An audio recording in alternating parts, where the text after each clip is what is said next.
They know. They know, and they aren't telling anyone. They're trying to keep people from panicking. But science, I should say some scientists, are starting to wake up and realize they've opened a door they can't close. They can't go back now, and they're scrambling to try to figure out a way to fix it. Years ago, there used to be a lot of people that were paying attention to CERN, the Large Hadron Collider over in Geneva. But slowly, with other topics coming to the forefront, no one really talks about it anymore. Well, there's a new location, and it's here in North America, and it makes CERN seem like nothing. And believe it or not, it actually ties in to an investigation that we've been doing right here at the Florida Maquis. I found this a week or two ago, and I've been sitting on it because I wasn't sure whether I wanted to release it or not. Because it could cause a panic. It really could, if people knew what was going on right in their backyard. But let me ask you guys a question. When was the last time you ever heard a scientist say, hey, what if everything we know about a certain topic is totally wrong? You see, it's a question that has built into it this idea that they're lost. Something has happened that has shook them to their very core, and they don't know how to explain it. Now, the story that they've been feeding us for quite some time has been they built this enormous, giant underground racetrack, for lack of a better term, to collide minute particles at near the speed of light, and then observe what happened in the collision, and then try to make some type of determination about the nature of the universe based on what was left over. Well, when they looked into the beam and they looked into the area where the collision had occurred, they saw things they couldn't explain. And so they kept doing it over and over and over again until the manifestations became undeniable. Some months back, I had talked about a certain scripture in the Bible that I believe references this. It's John 1. In the beginning was the Word, and the Word was with God, and the Word was God. The same was in the beginning with God. All things were made by him, and without him was not anything made that was made. In him was life. Now, this is the part that is germane to this conversation. And the life was the light of men, and the light shineth in darkness, and the darkness comprehended it not.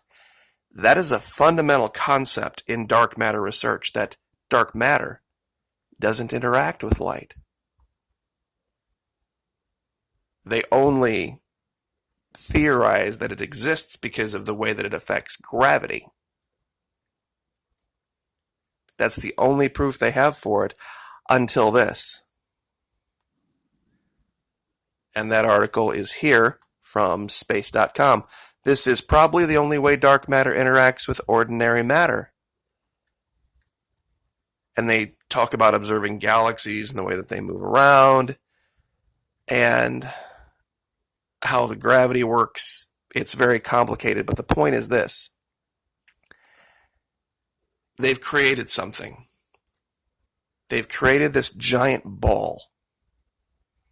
Now, what they're doing with this giant ball, I don't know, but they have it buried kilometers deep in Canada. And wait until I show you where in Canada. You're going to kind of freak out, because I know I did when I first saw it. It's called SNOLAB, SNOLAB. Now, most people wouldn't think much of that, given that Canada, snow, lab, okay, that makes sense.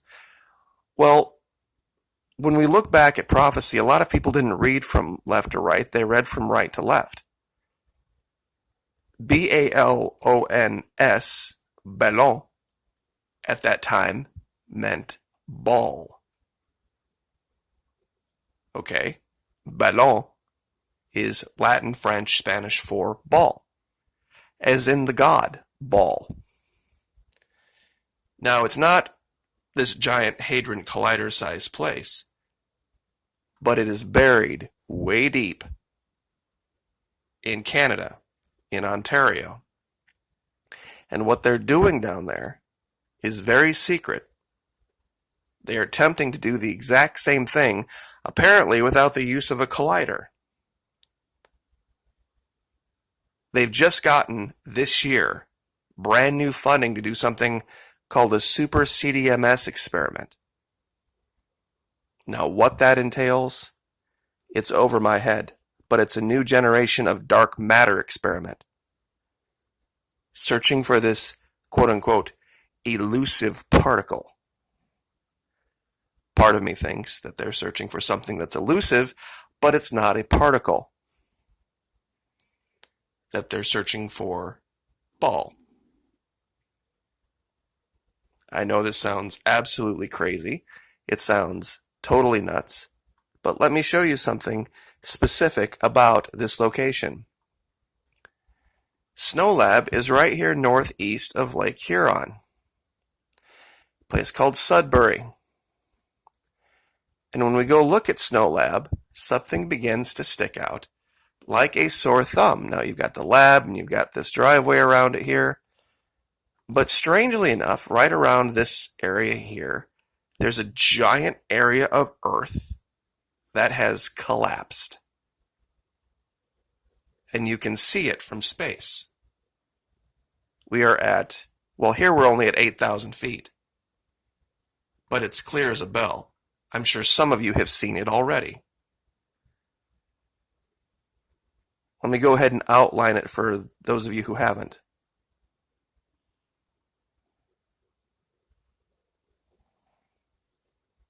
It is nearly as perfect a pentagon as you could ever want to see. Now the collapse actually starts here and over here. So I wish I would have moved these points back looking at this closer. But you get the idea. There's no doubt about what this is. Absolutely no doubt at all that there is some underground pentagon that has been created from all of this. Either it was there to begin with, or they've created it. This is supposedly an underground mine in the shape of a pentagon. I'll give you the location and you can come here and you can look at this for yourself. A 5-sided hole in the ground? Really? At a place called SNOLAB, or Ballon, which means ball, that's doing dark matter experiments. Now I have drawn one line through this already, and it does line up down here with the other pentagon that we found in the Yucatan.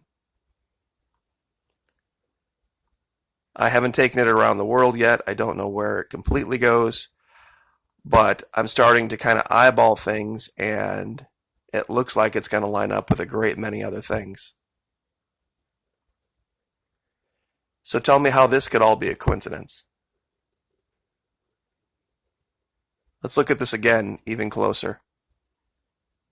I found a lot of pentagons around the world, but this one, everything around it is perfectly fine. You got trees, you got roads,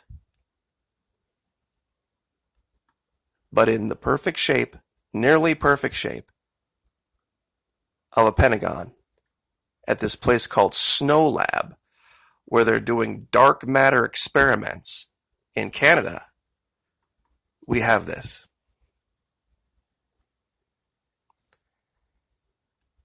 I wonder what their ultimate goal is going to be.